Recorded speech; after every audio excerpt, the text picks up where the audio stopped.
વાત ટૂંકી છે પણ દિલને ટચ કરી જાય એવી છે. એક કરિયાણાની દુકાને 5 વર્ષનું બાળક એની માતાની સાથે જાય છે. અમુક બાળક હોય છે ને એકદમ ક્યુટ જેવા જોતાની સાથે જ રમાડવાનું મન થઈ જાય. દુકાનવાળા ભાઈ બાળકને કહે છે કે સામે બોટલમાં જે ચોકલેટ છે અંદર હાથ નાખી ને તું કાઢી લે. પણ બાળક એકી ટશે દુકાનવાળા ભાઈની સામે જોયા રાખે છે. એટલે આખરે ભાઈ પોતે જ બોટલની અંદર હાથ નાખે છે, મુઠ્ઠી ભરીને ચોકલેટો કાઢે છે અને બાળકને આપી દે છે.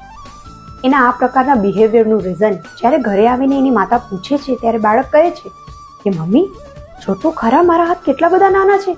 જો મેં બોટલમાં હાથ નાખ્યો હોત ચોકલેટ કાઢવા માટે તો 2 કે 4 ચોકલેટ આવતી, પણ એ અંકલના હાથ તો કેટલા બધા મોટા હતા. જો મારા ભાગે કેટલી બધી ચોકલેટો આવી. આપણો અને ઈશ્વરનો સંબંધ પણ કંઈક આવો જ છે. જ્યારે આપણે સતત પ્રયત્નો કરવા છતાં પણ પરિણામ નથી પામી શકતા તો આપણે કમ્પ્લેન મોડવા જતા રહીએ છીએ, ઈશ્વર સાથે ઝઘડા કરીએ છીએ.